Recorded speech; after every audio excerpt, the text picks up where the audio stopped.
Hey everyone, this is the Ghost Set Killer, James Chapman. This is Put 'em on the Glass podcast. I hope everyone's having a wonderful, beautiful day. Today's guest is.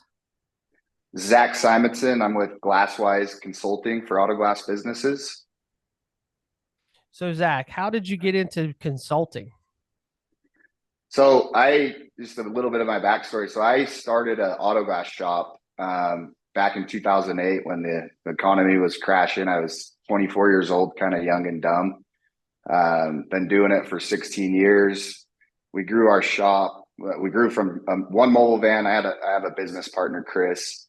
Eventually got two vans. We were running out of my house for about 5 years. Barely made any money because we didn't know what we were doing.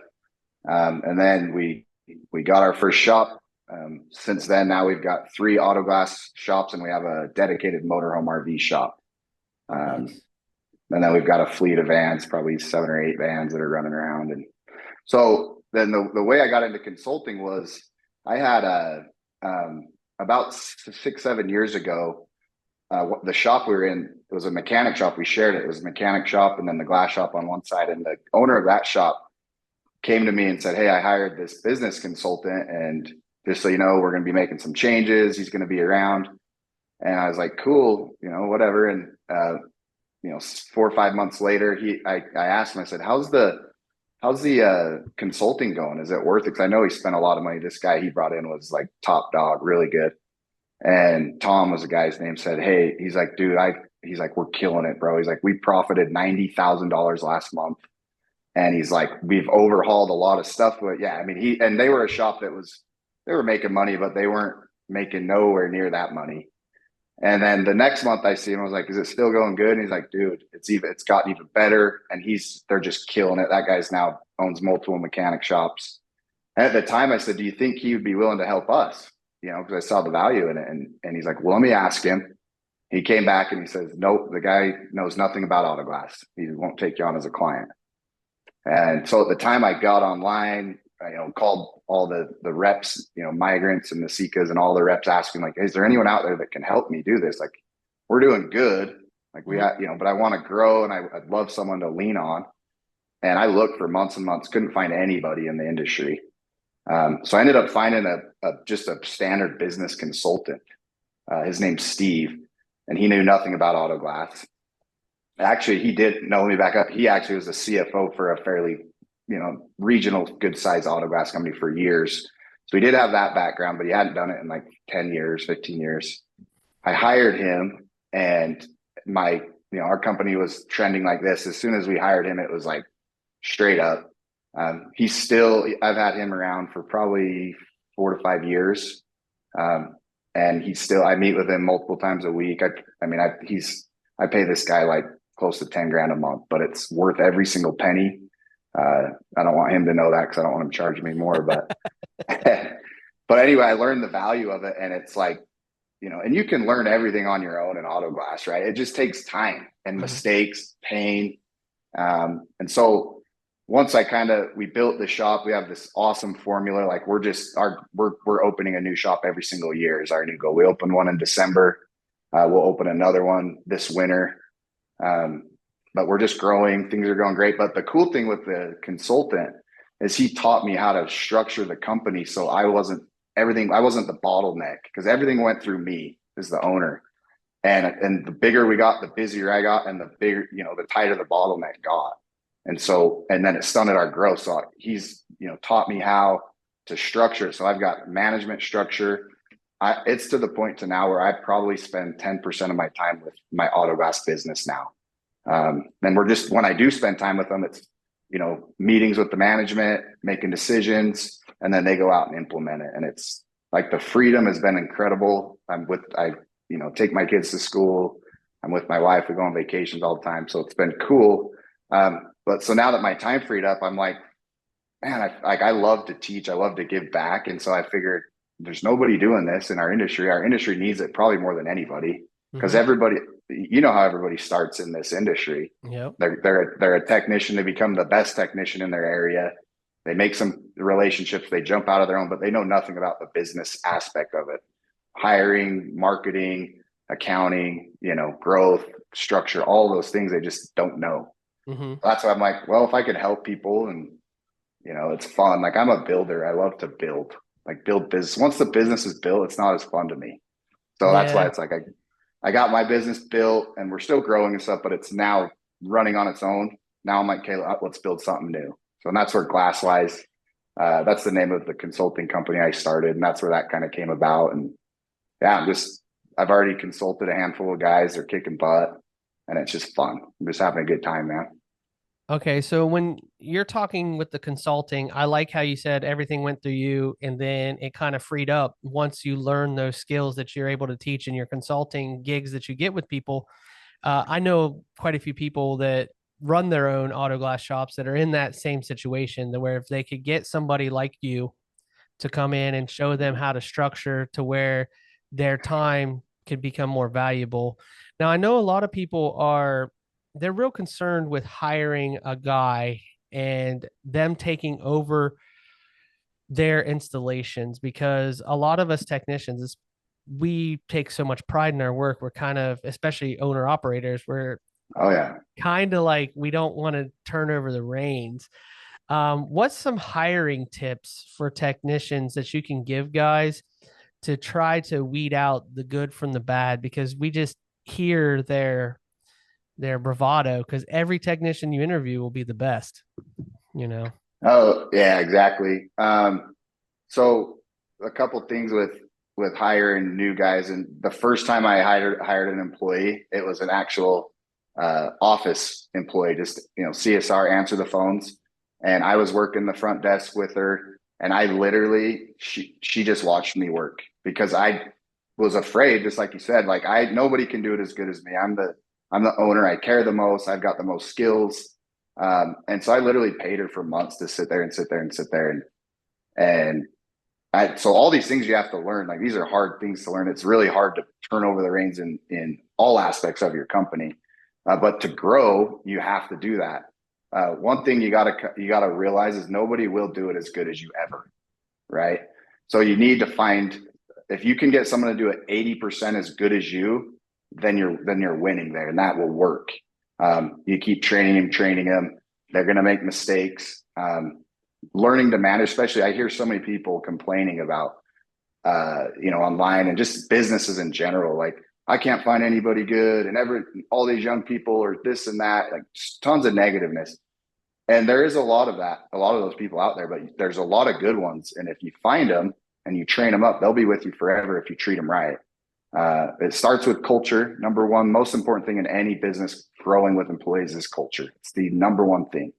And that's something that we've figured out over the years and we've got it dialed in. But one thing with technicians, on hiring technicians, I hate hiring an experienced technician.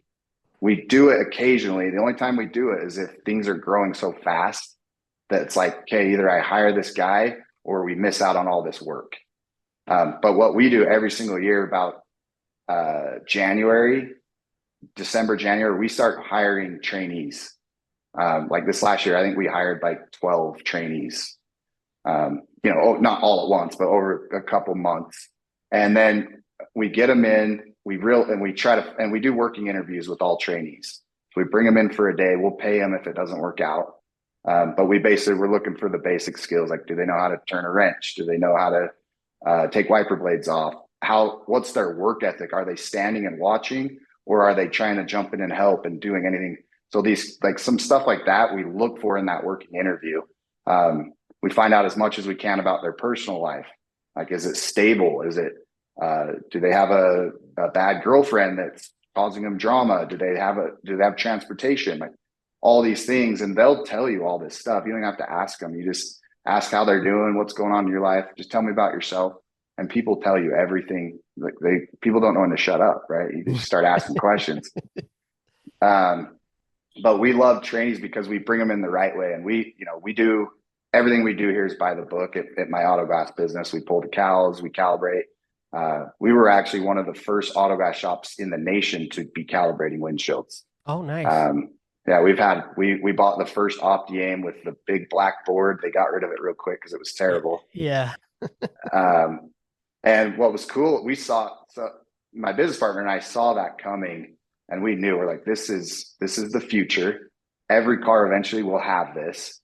And so we spent like 20 something grand for it. It was really expensive back then. There are Mhm. people complain about the 10 grand machines now. And I just laugh. I'm like, you have no, these 10 grand ones are 10 times better than the $22,000 one we bought. But we made so much money off that machine, especially back then, because the insurance companies had no idea what was going on.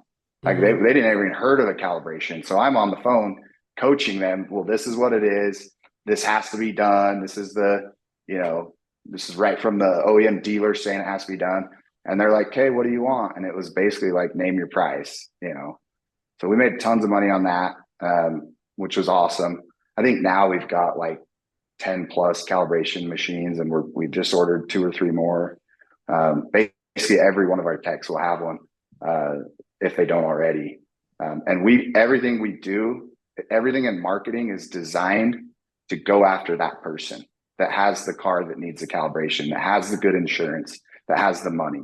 Like I don't want just anybody coming in here. I don't want the 1217 that's rusted, that Mhm. we're grinding down off the pinch weld and stuff like that. Uh, and those come occasionally, but we don't market. We don't spend any money to go after that customer. You So know, circling back to something you said that I've never even thought about it, and I'm wondering how many businesses have actually thought about this. I really like the idea of the hiring trainees is good. The experienced tech, we come with a lot of bad habits usually, but I like the no. working interview. And during Yes, that working interview, you're kind of able to see some of their a little bit because if it's habitual, it's going to shine through regardless. They get into exactly. they get into a spot. Now, what during that working interview and you're sitting back, what are you actually looking for? Attitude, aptitude? What is it that you like as someone who's getting ready to hire this person?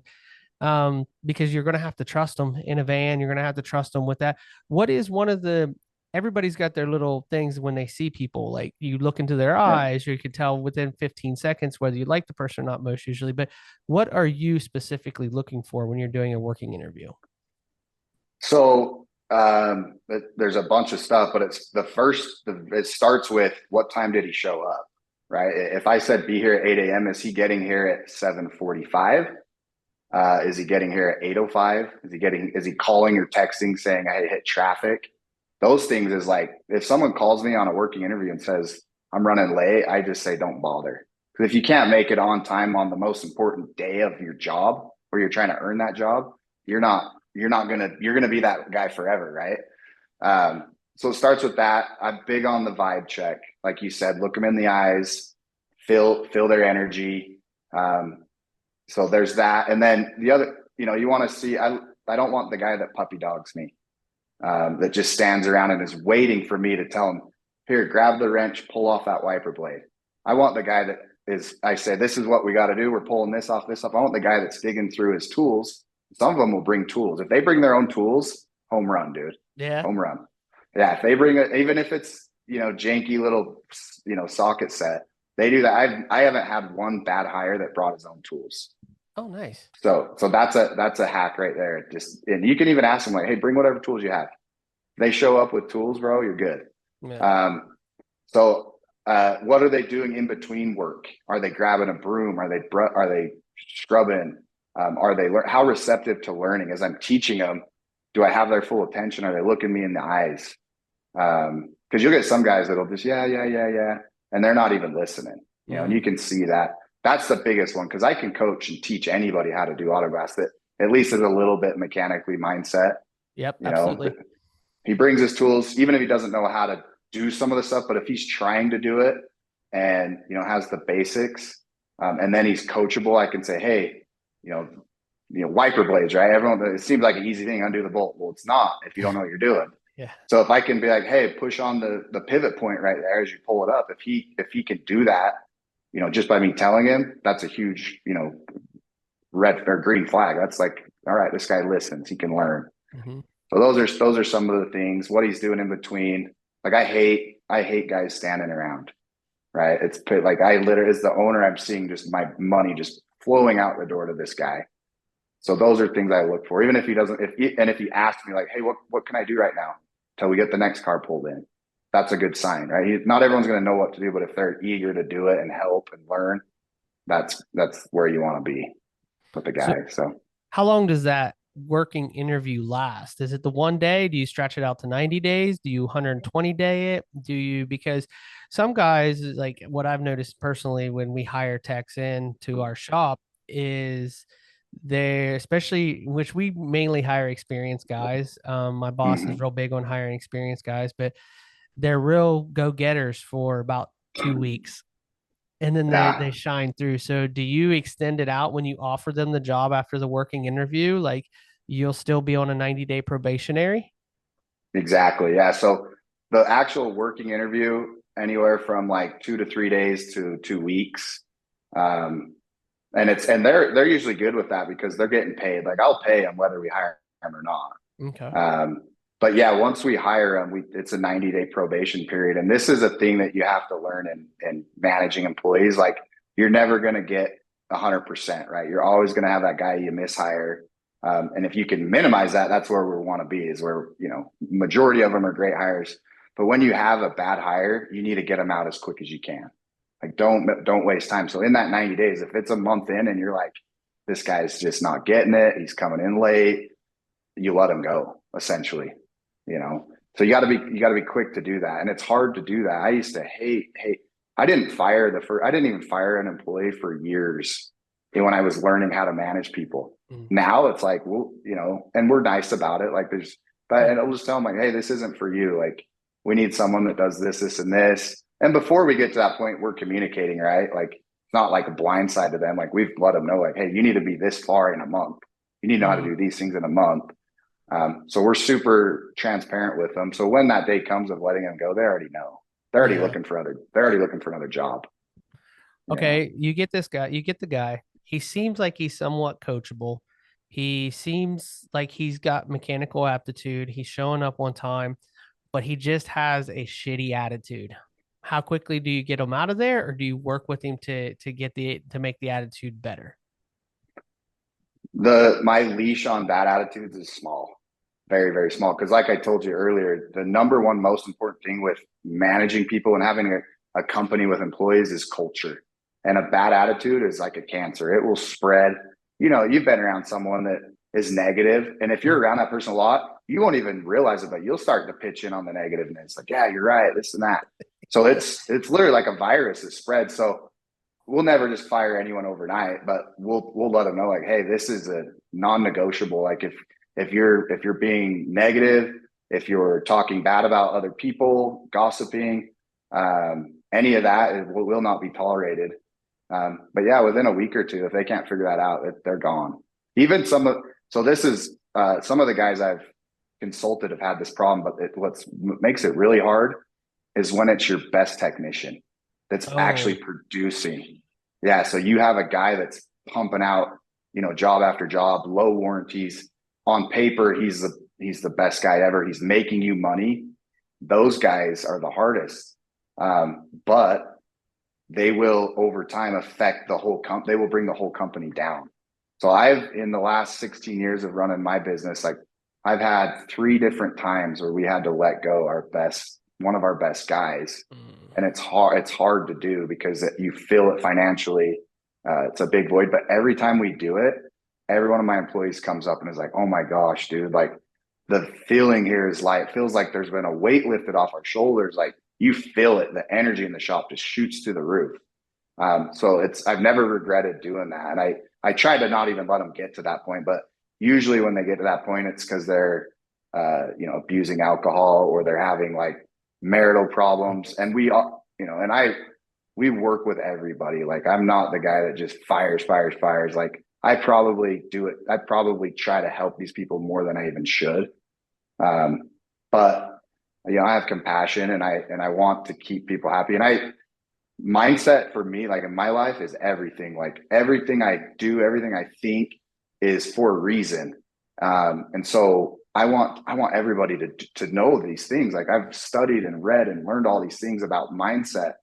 And so it's like I teach everyone when we have meetings, company meetings, half of the time I'm doing it is getting their mindset right, building them up, teaching them uh, the bigger picture, right? So that's a lot of like now my position in the company where I told you I've kind of stepped back. When I am involved, I don't ever talk X's and O's with employees anymore. I'm just past that. I have managers that do that. I have trainers that do that. So when I have interaction with employees, it's personal. First, I always ask them like, how's things going in your life? How's your wife? How's your kids? I tell them how much I appreciate them. And then I build them up. I teach them like, hey, like, you know, this, you know, if you can stay positive, you can manifest these things. Like, what do you want in life? Like, I'll help you get that. You know, I want what's best for you. Like you see the sign behind me. That's one of my favorite sayings. A rising tide lifts all ships.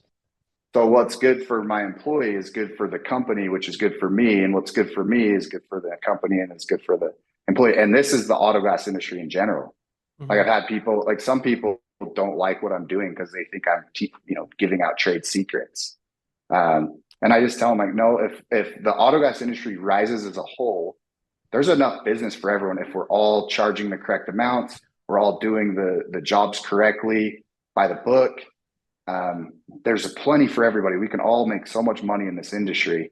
And I'm going to help change that. And there's a lot of guys out there like you and tons of other guys that are doing the same thing. So it's cool to see because I've been in the industry 16 years and there's like the last 5 years, really since calibrations came out, the industry is on an upward trajectory fast. And it's a great business to be in. Yeah, I agree. And obviously, if you've listened to any of my shows, um, I try to show my passion through the shows on how I believe the same thing you're talking about. We all succeed when, you know, we all rise up together. Now, Yep. going back to what you're talking about with the attitude and everything, excuse me, you have that one guy, one gal, one person, and you're not involved in the X's and O's, okay?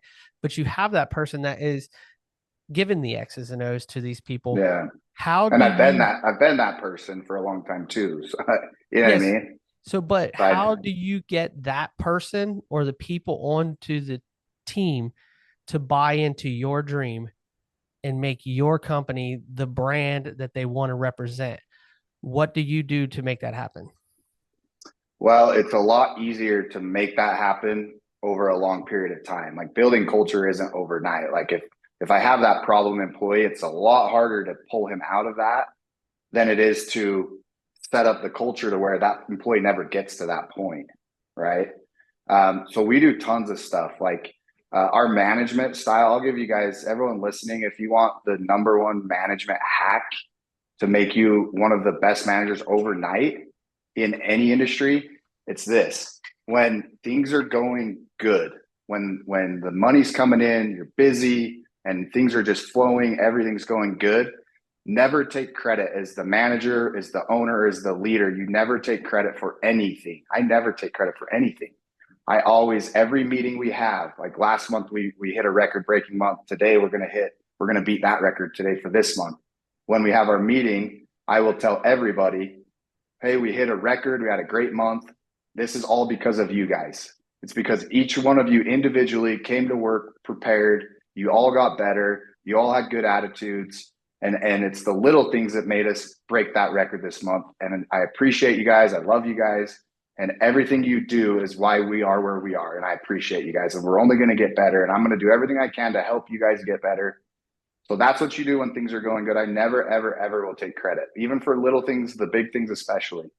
On the flip side of that, when things are going bad, we're having too many warranties. We've, had an upset customer or whatever it is. I take all the blame as the leader, and the manager should too. All my managers are trained this way. They all do this, and I love it when I get in a meeting and they tell me about a hard conversation they had with a tech or a CSR, and they took all the blame. But this is the key with taking the blame as the leader. You don't just take the blame. You say, James, like I'm sorry I failed you as the leader. I didn't train you good enough on this job. You understand what happened here. We're going to fix that. And I'm going to take it on myself to make sure I give you the tools, the training, and we change and we implement any procedures that we need to. I'm going to do that. And I'm going to help you make sure that this never happens again. And then we're going to teach everyone in the company about this situation. We're going to send out training videos and we're going to make sure this never happens again. And then things get going good again. We fix the problem. Things aren't bad. Now they're good. And now all the credit gets put right back on everybody else. Nice. That one thing, bro, will change your company overnight. Like that's like I've studied leaders, like because Yeah. leading is hard. Like I used to be terrible at it, and Yeah. I'm still getting better. I'm not where I need to be, but leading is very very difficult, and you probably know that. Yeah. The one thing with leading that I find is kind of awkward is people get intimidated by you and they feel you're talking down to them. Yeah. And that's not the case in a lot of situations. You're actually just trying to offer that helping hand because you've been there, you've known that. So let It's me Go ahead. let me jump in on that because that's a Yeah. great point.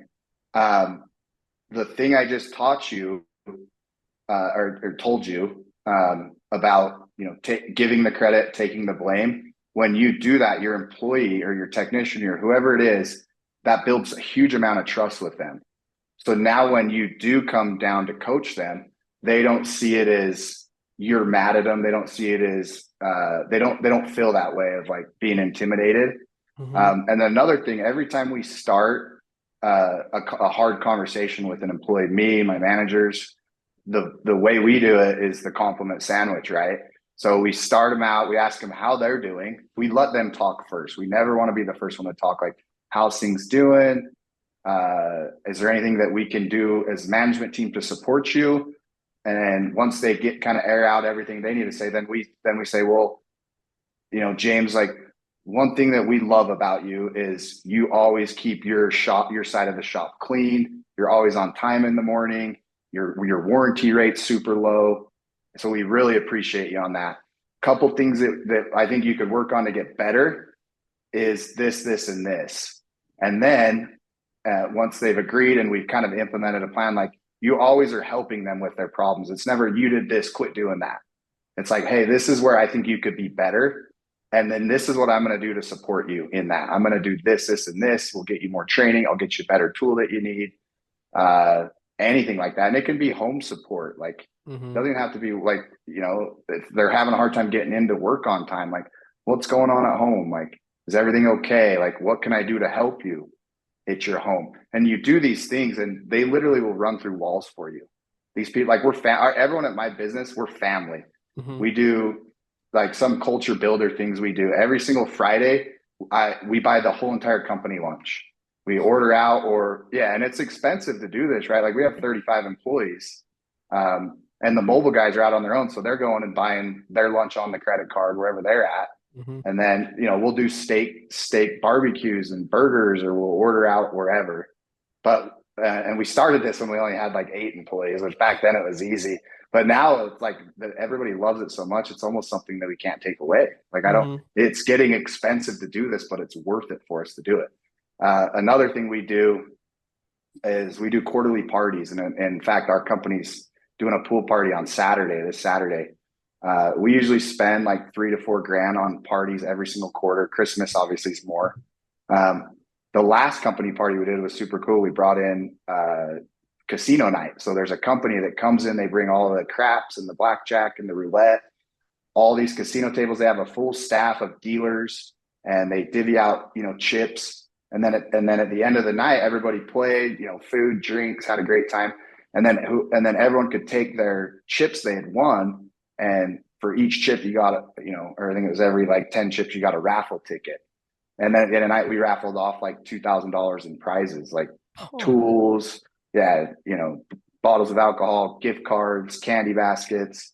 So we do these things, and those nights when we have those nights, and everybody shows up. Like we're not even pulling, trying to pull arms to come to this thing. It's like people are. We have a party planning committee that does all the planning. People are begging to be on the party planning committee.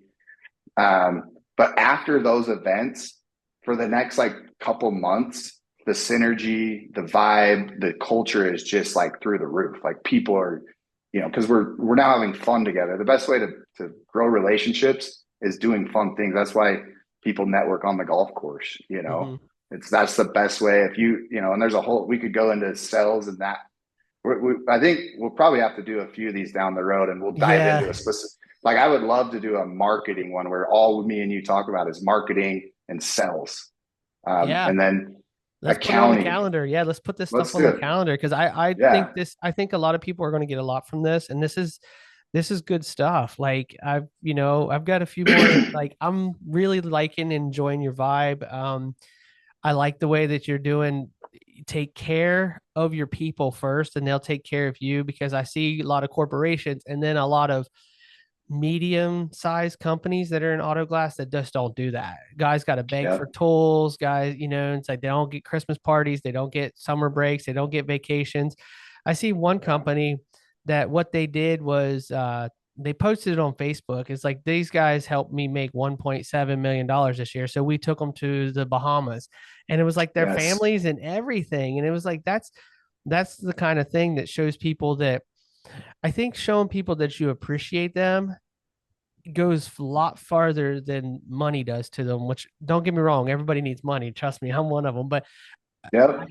I also am one of those guys that strive for the appreciation and accreditation that what I'm doing matters.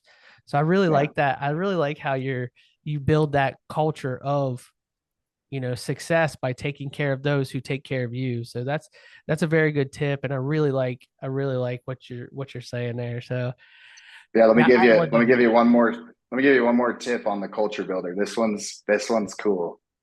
So if you have employees that have significant others, a wife, a girlfriend, okay, I try to pick two a month. I write a personal hand letter to my technician's wife or my CSR's husband or significant other. And I tell them, hey, you know, James has been awesome at work lately. He's been on time. He's had a great attitude. He's working hard for your family to support you. And I want to personally thank you for being his home support for him because I know he couldn't do these things without a solid partner like you. And then I say, just tell him thanks, stuff like that. And then I say, here's dinner on me, $100 gift card to a nice steakhouse. And Oh, now him and his wife or, partner, her and her, mm-hmm. Yeah, whoever, yeah, I yeah, mean, any partner, yeah, life yeah. partner, Life partner, yeah. now now now I've got the spouse on board. And so when my employee goes home, the spouse isn't you need a new job and your boss is screwing you and this and this and that because that happens a lot. Like Yeah. people, Mm-hmm. or family members, like people get just the negative people like we talked about. So now they're going to dinner on the company dime, and you know what they're talking about at dinner? How great his work is, how great his Yeah. boss is, how much he loves being here. These things, dude, like we don't have problems keeping employees ever. We take care of people. And what's cool is when you're like a lot of people out there are like, oh, I would never spend that kind of money, blah, blah, blah. That's my money, my money, my money. Well, they don't understand there's a universal law called giver's gain. And when you're in alignment with that, and money's not your most important thing. Money to me is maybe fifth most important in my business, in my life. But when you're in alignment with that, more money comes. You will make Yeah. more money. You will make more money doing these things, being a good person, being a good boss, caring about people, than you will being the guy that's penny pinching, screwing over his employees, screwing over customers. I could go deep on how to take care of customers, play the long game, right? We could go deep. That'll be a whole nother episode. We'll go on Yeah, that too. But absolutely. it's fun, dude. Like it. And when you run a business like this, everything is awesome. Life is awesome, and the right employees are attracted to you because they hear about you. Like any good employee that Safelite has or any of the big companies is blowing up our phone to come here because Yeah. people hear about it. They know they don't. People, especially the young generation, they're not okay with being treated like crap. Yeah. They're different. They're different than I'm 40 years old. I don't know how old you are, but they're different than our generation. Yeah. I'm You 46, know, 45, yeah, 45. yeah, so we're in a similar generation. And, Mhm. like I grew up, my grandpa, yelling at me, calling me a horse's ass, and you drop a tool or you bring the wrong tool. So, Dude, I was driven by fear, but mhm. that doesn't work with these young kids, these young generation. It doesn't. So we've figured out what does work, and we're always perfecting it. I know a lot because I've done it for 16 years, but I'm not dumb enough to know I don't know everything. Like I'll learn, I'll hire a new trainee and I will learn something from him at Mhm. some point. I make it a point to I'm always learning. I'm a student of life, student of business. and it's awesome. It's fun. That's great. Yeah. So I read in one of the business books I read, Your Next Five Moves, Patrick talks about the talk behind people's back. And what you did was what you do with the wife is actually what he talks about. And he's not saying talk behind someone's back like being negative. What he's saying is you're going to give that technician a compliment, like you said, but also let others know how great they're doing because it will get back to that technician and they Yeah. will feel that sense of pride that they're doing such a good job that you're talking about them, because we all want to be talked about. None of us want to be forgotten and shoved in the corner. And I think too many times Hmm. business people get into that mode where they've got so much going on, they forget about the people that help them get to where they are. So I like that. That's a very good tip. Take care of them and then talk behind their back positively to their significant other with the handwritten letter. That is perfection. That is It's money, huh? it is. I'm telling you what, if I got a handwritten letter, my wife got a handwritten letter from my boss, I would just Dude. be over the moon. I would be like, And "Are then you serious? He has then the a hundred time." dollar bill to go Oh to yeah, dinner with to your go to wife, dinner, you yeah. know? But it's like he has the time to take out of his busy day and sit down and write how much he appreciates me. Oh, dude, I would fall on the sword for that man because Exactly, bro. too many times we go unappreciated and undervalued, and Yeah. I think that that's, and it doesn't always boil down to some people's pockets. You got to figure out the person, and some people are extremely motivated by money, but some people they Yeah. need enough to survive, but then they want that sense of accomplishment, and what they do is important to the whole business. So that's that Yeah. leadership hack is that's great. Come on with a couple more of these culture leadership things, man. I'm loving it. I'm loving it. That's This is great, huh? yeah. Well, these are all things that took me years to learn. That's the key. Like I have 16 years and I honestly was a bad manager the first, 4 or 5 years when I started hiring people. I was not good. I wasn't clear with expectations. I didn't give them a map of how they get a raise, how you move up in the company. And employees love that. They want to know because everyone wants to make more money. Everyone wants to, go up the ladder and get better positions and stuff. So if you can have that clear map of like, these are the things we need you to do in order to have a raise. So anytime and most raises I give, I would probably say 80 to 90% are not even asked for. My employees, I give it before they need it, That's before they yeah. ask for it. You know See, what I mean? and I think that that's one of the biggest things going, not just in our industry. One of the biggest things going right now is the wage gap. It's not catching up with the cost of living and things like that. And you got Mm-hmm. to actually go in and ask for a raise, and you've got to talk. And during every evaluation to get a raise, it's not always the compliment sandwich like you're talking about. And I do feel, if I just open my paycheck and got on the app and saw my paycheck and it's more, and I'm like, what? And I look and it's Yeah. because I got a raise, I'm immediately thanking that boss or talking to them or, and they And shouldn't working have to go. harder, right? Yes, yes. And they Now you're shouldn't gonna have to step it up and go. work a lot harder. And they shouldn't have to go to 3 or 4 years. And plus, like I've talked about in the past, they hire in that guy. He may have experience or whatever, but he's making more than you.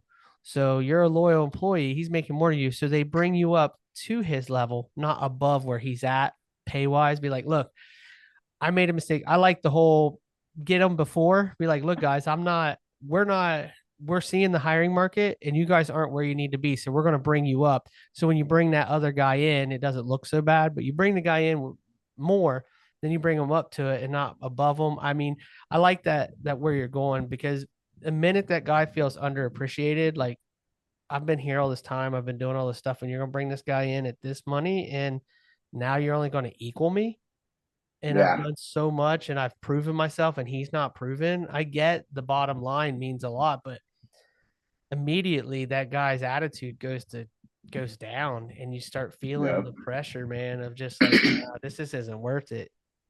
Which costs you money, right? When that employee starts degressing and doing less work or doing less quality work, it costs you money. So here's a hack with hiring. because I do hire experienced people. Like I prefer to hire trainees and build them up, but it's just inevitable. Like this year, I've hired a handful of experienced guys.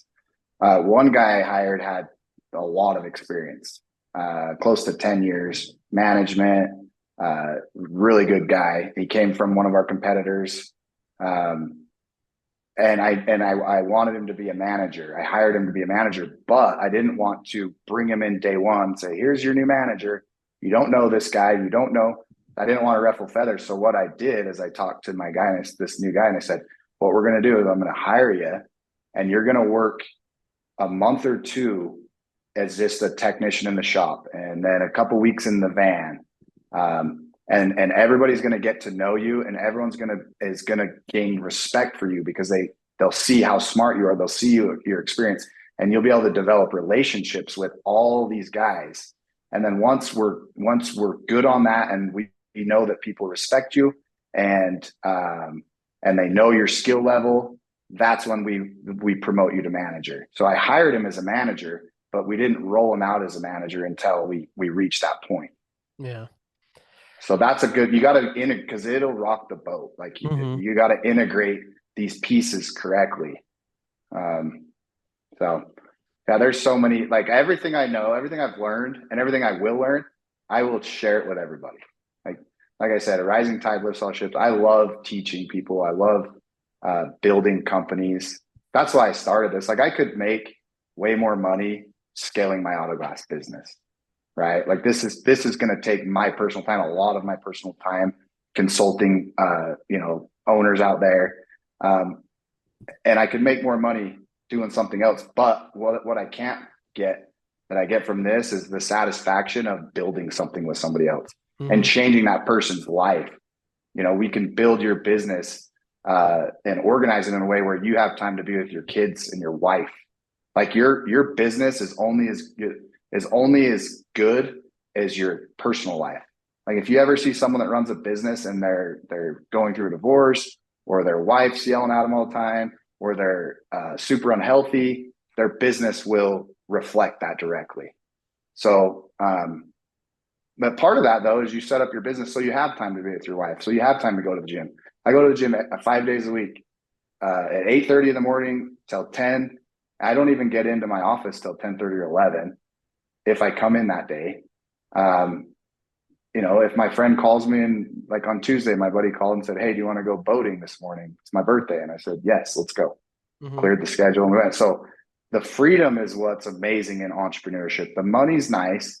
But I always tell people, if you're wanting to start a business, do it for the freedom. And if you do that and you fall in love with the freedom of making your own decisions, the freedom to be able to not go to work that day, or whatever it is, you fall in love with that, you'll be a successful entrepreneur forever, because once you get a taste of that, you don't want anything else.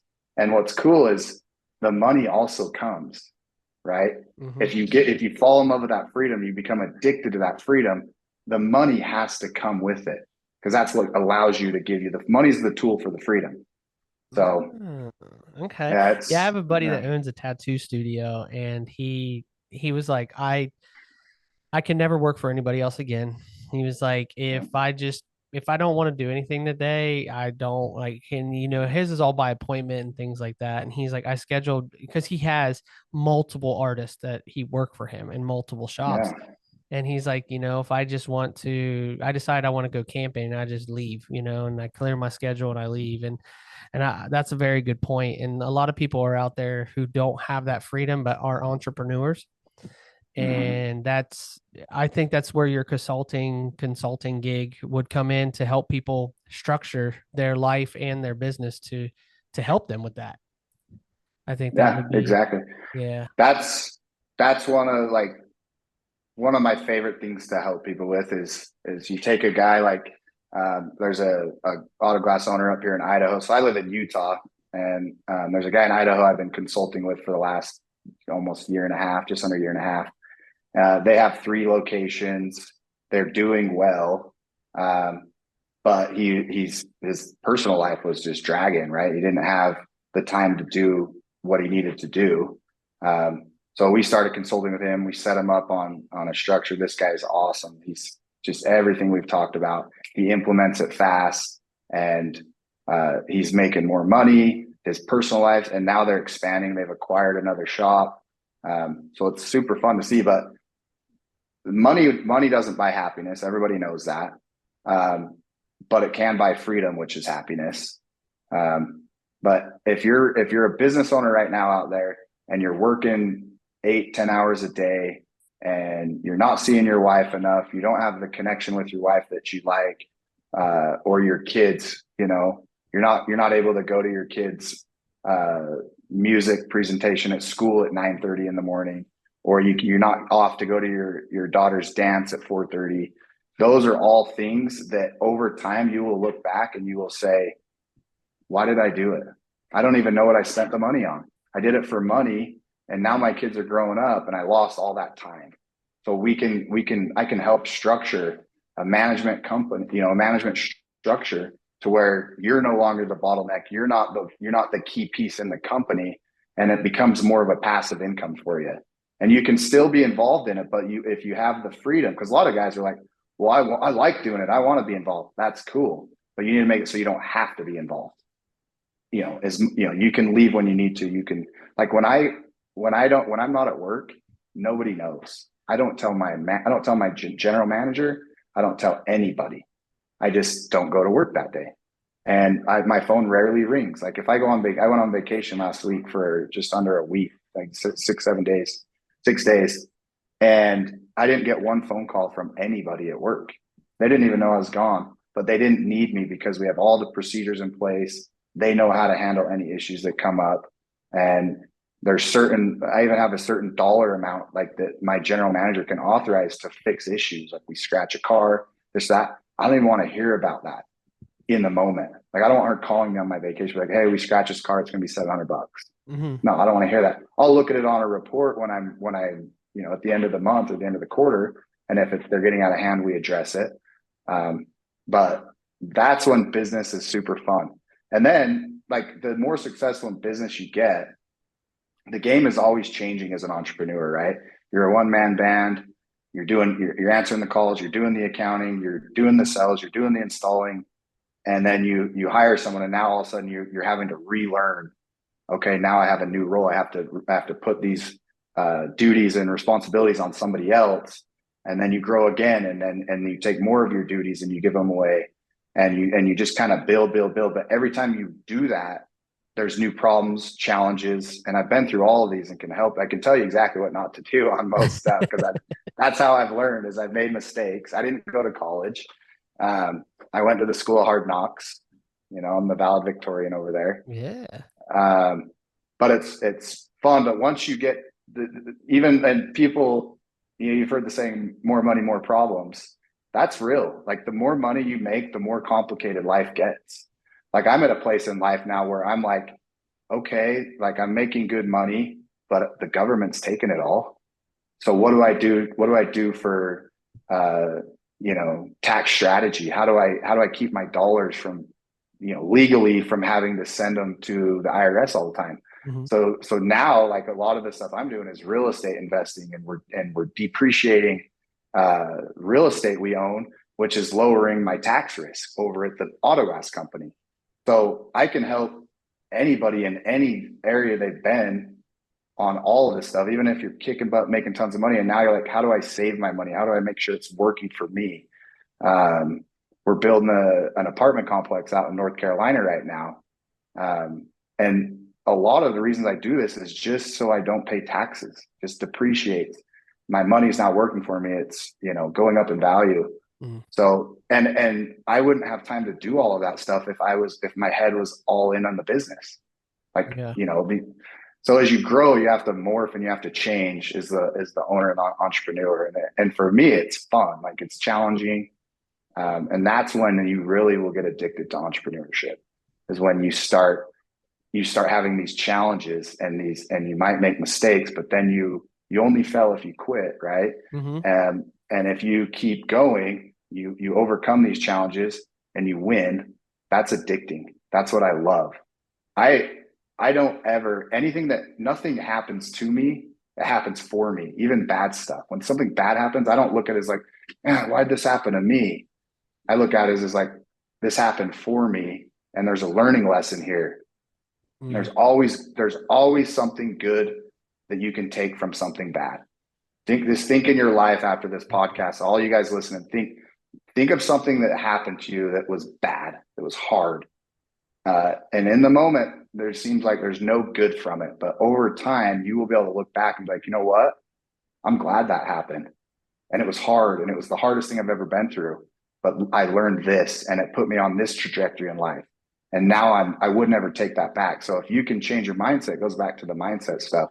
Life is amazing. Even when hard things happen, if you have the mindset, and I can help anybody get this mindset, it's like a muscle. It's something we grow and we build. It's not something that you have or you don't have. We can teach and grow and work that muscle out for everybody out there. But when you have that, something switches in life and it's awesome. And life gets better. Every single day, life gets better for me. I wake up every single day and I'm like, what am I going to learn today? Where is life getting better for me today? And it's awesome. And I want to share this with everybody. And I will. Anybody that wants this, you know, I'm an open book. I'll teach it. I'll show it. You have a technician. He's bought into the system. He's likes the culture, but he wants to grow himself and go out onto his own. How do you approach that? How would you handle that? Because he's going to take some of your business, especially if he has those accounts that are with you because of him or her, him or her. How do you approach that? This will be our last like formal question, and then we got a couple little rundowns, but this will be our last formal question on this one. Okay. So that's a tricky one because it hurts you a little bit or can hurt you, but it goes back to kind of what I was saying, that there's enough for everybody out there. And if you've taught this guy the right way to do business, hopefully he's watched you and learned. He's not going to go out there and undercut you. He's going to want you to be an ally to help him. And if you can get him, to kind of come up with an agreement like, hey, like let's be partners here, whereas we're not going after each other too much. Like he's obviously going to take some stuff. But the kind of the key to make sure that doesn't happen is the culture and taking care of people. And because starting a business in auto glass is harder now than it's ever been. Like when I started 16 years ago, windshields were $40 and there was no calibrations. And we started with hardly any money. Like I had like $2,000 in my bank account, and about lost my house. I had a great job. I made really good money, before I started my business. I actually wasn't even in the auto glass industry. I owned an auto glass company before I'd installed my first windshield. My business partner had been in the industry and he knew the technical side. But I left a high paying job to do this because I wanted the freedom, right? I was working for a corporation. But anytime you do that, it's hard.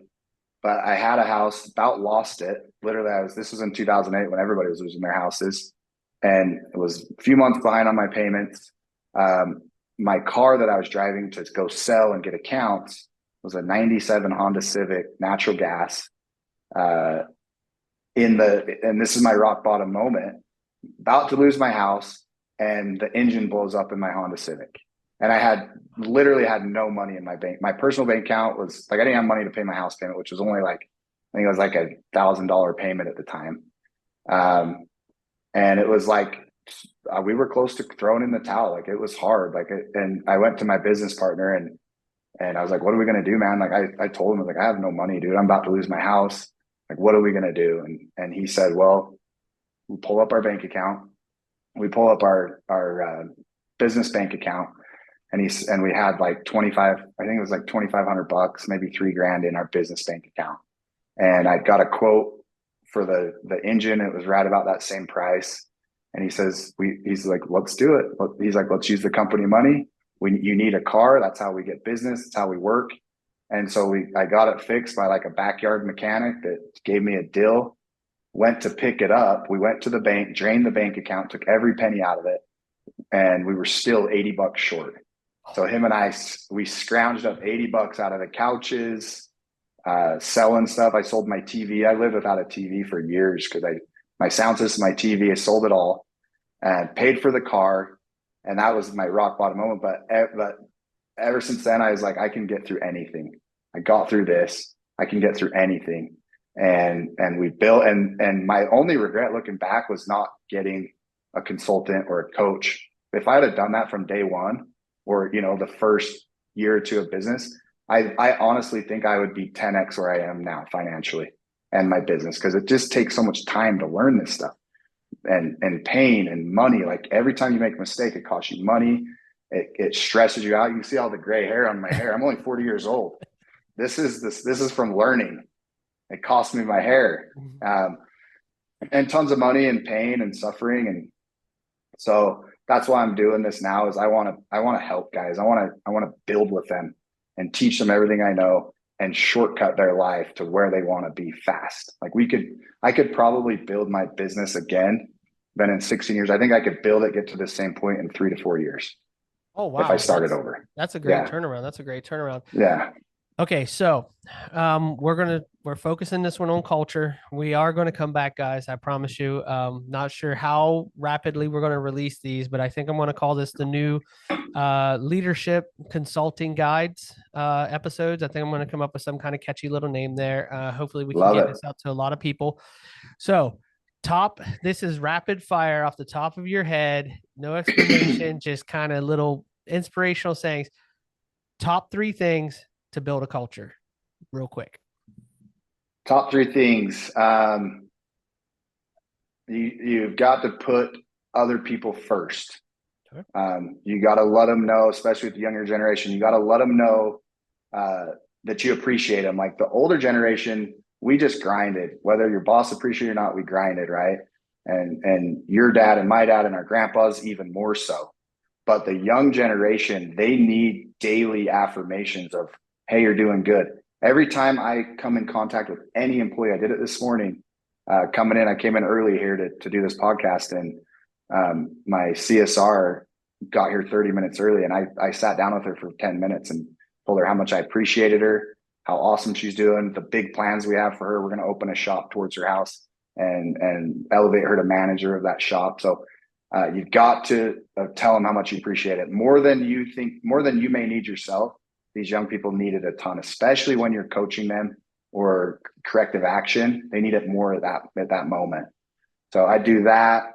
The company parties are huge. And you don't have, if you're starting out, you don't have a lot of money. They don't have to be crazy. You can go to the park and play pickleball with your team. You can do a family day at the park. Like there's free things you can do, or cheap things. You buy some food and serve it at the park. So those are huge. We do those quarterly. So I'd highly recommend that. And then, just overall, just be a giver. As an owner, be a giver, and know that you're playing the long game. It's going to cost you a lot of money if you're having to hire and train new employees because your old ones keep leaving. That's very, very expensive to do. And it's a huge headache, a huge stress on the owner or the managers. So it's better to spend a little bit of money, take care of them, and then you'll have less guys that want to go out on their own. Most guys that want to go out on their own, it's because they're not completely happy at their business. They're not being appreciated. They're making their boss tons of money, and they're not being appreciated. So if you do all these things, I've never had an employee go out on his own in 16 years. Oh, wow. That's good. Yeah.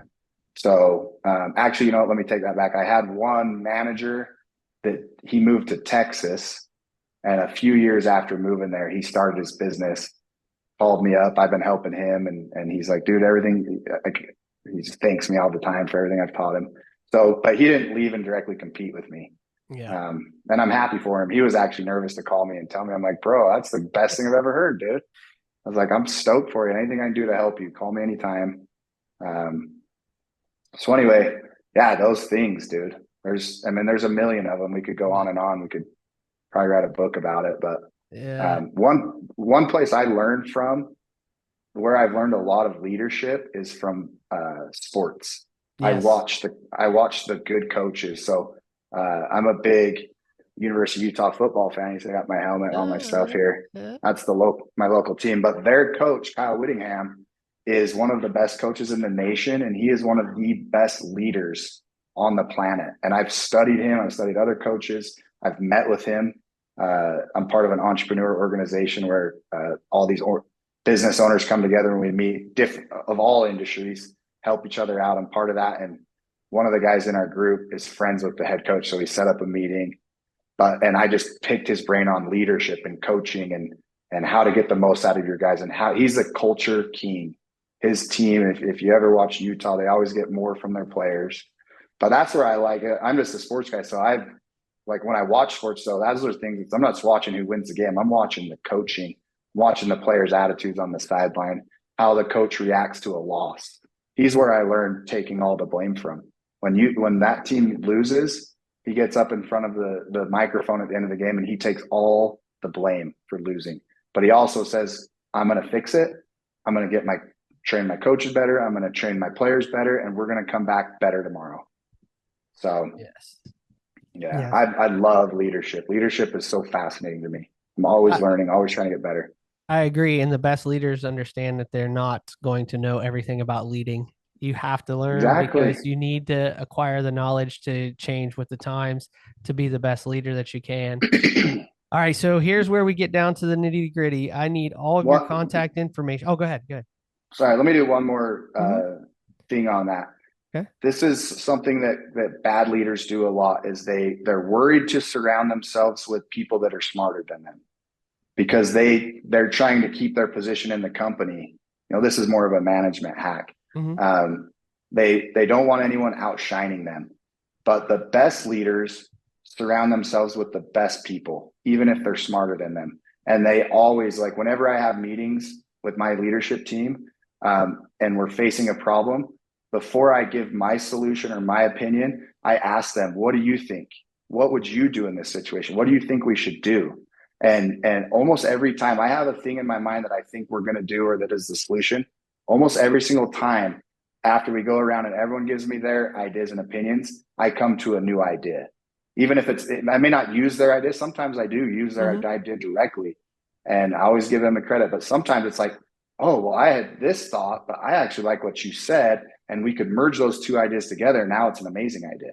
Yeah. So don't be afraid to do that.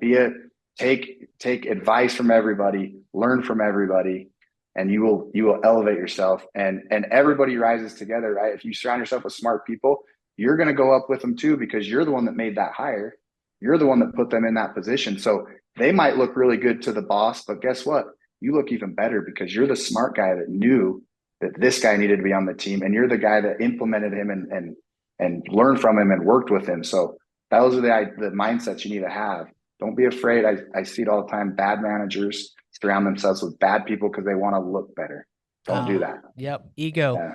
Ego. Ego. Ego is huge. Ego 100%. is huge. That's a huge motivator. It's a huge detractor. It's a huge positive. It's a huge detractor.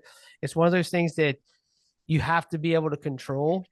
It's super hard sometimes to control it, but you have to be able to control that ego. And if you can get your ego where it needs to be, you can surround yourself with the smarter people.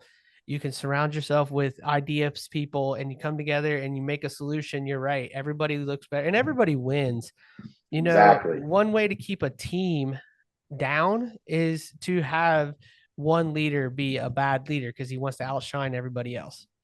Yep. So not too many people are Kobe Bryants and Michael Jordans that can take everybody on by themselves 5-on-1, but yeah. And there's things I can teach, and we could dive into another podcast on ego. We could do a whole podcast on how to control your ego, or make sure your ego isn't getting in the way of success and happiness, because it does. It's one of the main things, and I see it everywhere. Everybody has an ego, but you can harness that and make it a positive instead of a negative. So yeah, so this has been fun, man. How do we get a hold of you if we want your services? Right now, lay it all out on the line and your final thoughts. Yeah. So let me give you kind of the way it works with you guys. If you're interested, I do a free 1-hour consultation with you, where we'll dive into your business. I'll give you advice, and give you some direction and help you any way I can. That's free for everybody. So I'd encourage every single person on here that's listening, to get on and schedule a consultation with me. It'll be with me personally. I have a team that kind of does the back end work for my company, but I do all of the coaching. So get on my website is glasswiseco.com, spelled GLASS, wise is WISECO.com.